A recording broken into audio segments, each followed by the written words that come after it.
सेब को कोई छील के खाता है, कोई छिलके सहित खाता है।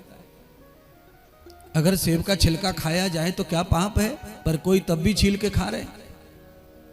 वैज्ञानिक लोग कहते हैं कि सेब के छिलके में जितना खनिज होता है, आयरन होता है, उतना सेब में नहीं होता। तो सेब के छिलके को उतार के कुछ लोग खाते हैं, उनको वो भी बर्दाश्त नहीं है, और ज्यादा गुण उसी में है। कई सब्जियां हैं, लौकी है, तुरई है, काशीफल है, इनके छिलके के सहित पकना चाहिए, इनका छिलका न उतरे, क्योंकि जो विटामिन है, जो विटामिन सी वो छिलके में ही ज्यादातर पाई जाती है, वो खत्म हो जा रही है।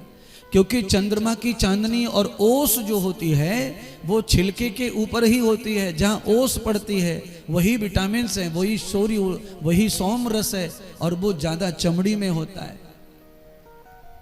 आपकी चमड़ी को कभी कभी प्यार में, मोहब्बत में आपके हाथ को कोई चूम लेता है, प्रेम के कारण। आपके हाथ में जहां चूम रहा है वहां फोड़ा होगा तो कोई चूम लेगा फोड़े को? बताओ क्यों नहीं चूमेगा? चमड़ी में ही तो है सब कुछ। पर आपकी जो चमड़ी है, ये जो फल की चमड़ी है, या आपकी जो चमड़ी है, इस चमड़ी को ही लोग जो है प्रेम दे रहे हैं। आपके हाथ पर चूम लिया, माथे पर चूम लिया, माँ ने बच्चे को चूमना है, भाई बहन को, एक दूसरे को, हाथ को, प्रेम को स्वीकार करने के लिए इसको मानते हैं लोग। आपस के रिश्ते अच्छे हैं, उसमें खुशी में लोग बर्थडे वगैरह में ऐसे चूमते हैं।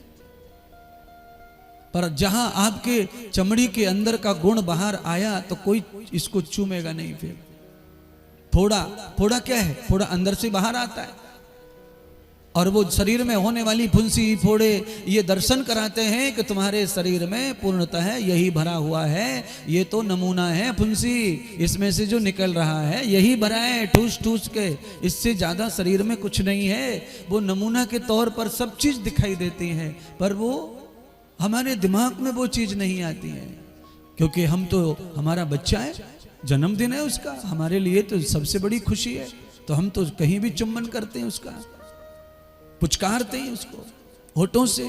क्यों? भगवान के होठों की महिमा कथा में बताई है। माता पिता, प्रेमी जन जो एक दूसरे को अच्छा चाहते हैं, उनके जीवन को, तो वो इस प्रकार के आशीर्वाद के रूप में, पहले राजा महाराजा या दूल्हा ये सब जाते थे लड़ने या युद्ध करने, या तो बारात लेकर ब्याहने के लिए कन्या को, तो माँ जो है माथे पर चूम कर भेजती दूल्हा को। गांव के बाहर तक माँ विदा करने दूल्हा को आती, आंचल, आखिरी आंचल पिलाती। पिलाने का मतलब छाती पर रख करके बतासा खिला देती थी, ये आंचल हो गया, निमित्त मात्र। ये सारी चीजें क्या हैं? ये सब चीज एक एनर्जी को देती हैं, एक शक्ति प्रदान करती हैं। माँ का आशीर्वाद लेकर ब्याह करने जाता था घोड़े पर बैठकर। ये परंपरा देखो, हमने तो ब्रज में जहाँ पढ़ते थे वहाँ भी हमने देखा। हम तो जाते तो हमने ये सब कार्यक्रम भी करवाते थे, पूजा पाठ पंडिताई भी करवाते थे। पर ये क्या है? ये सारी चीज तब है जब आपके पास चमड़ी है, अर्थात फल के ऊपर चमड़ी, वो छिलका, इसीलिए वो सुरक्षित है। अच्छा बोलिए, सेब का थोड़ा छिलका निकाल के सेब को थोड़ी देर रख दो तो क्या हो जाता है? काला पड़ जाता है। अच्छा, बैंगन का छिलका निकालने की कोशिश करो, कभी बैंगन को काट के कोशिश करो, 5 मिनट छोड़ के देखो, आपको पता चल जाएगा उसकी बर्बादी कितनी जल्दी हो जाती है। तो ये जो छिलका है, अर्थात कोई आपने मर्यादा ओढ़ रखी है, वो मर्यादा ही सबसे ज्यादा पूजनीय है, वही पुजवाती है, वही चुम्माती है, वही सुख देती है, वही सम्मान देती है।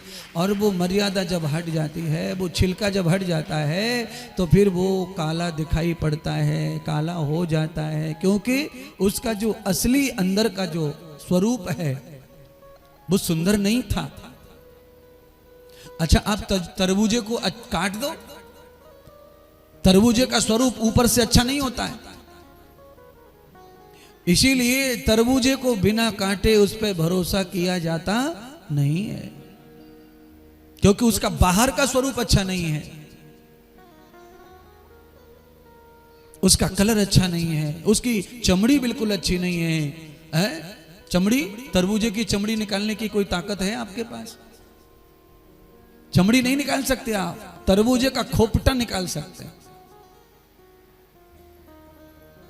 और आपको पता है तरबूजे का जब खोपटा निकलता है तो पूरे तरबूजे में से आपके पास में आधा ही रह जाता है, आधा तो खोपटा ही है, क्योंकि उसमें चमड़ी जो है वो निकल ही नहीं सकती। आप चमड़ी खोदेंगे खुरचेंगे उसका कोई मीनिंग ही नहीं है, क्योंकि उसके नीचे खोपड़ा है और उसके बाद में फिर वो है जो आपको चाहिए। इसीलिए अंदर जिसके अच्छा है वो काटने पर भी खराब नहीं होता, वो अत्यधिक अच्छा है। सेब अच्छा है पूरा, पर वो चमड़ी के अंदर रहता है, तभी उसका सेब का लाभ आप देर तक ले सकते हैं। चमड़ी जैसे उधड़ गई तो उसका लाभ आप तत्काल लो, तत्काल खाओ तो पूरा लाभ मिलेगा आपको। अगर वो नहीं किया तो पूरा लाभ आपको नहीं मिलेगा उसका, फिर आपको आधा अधूरा लाभ मिलेगा।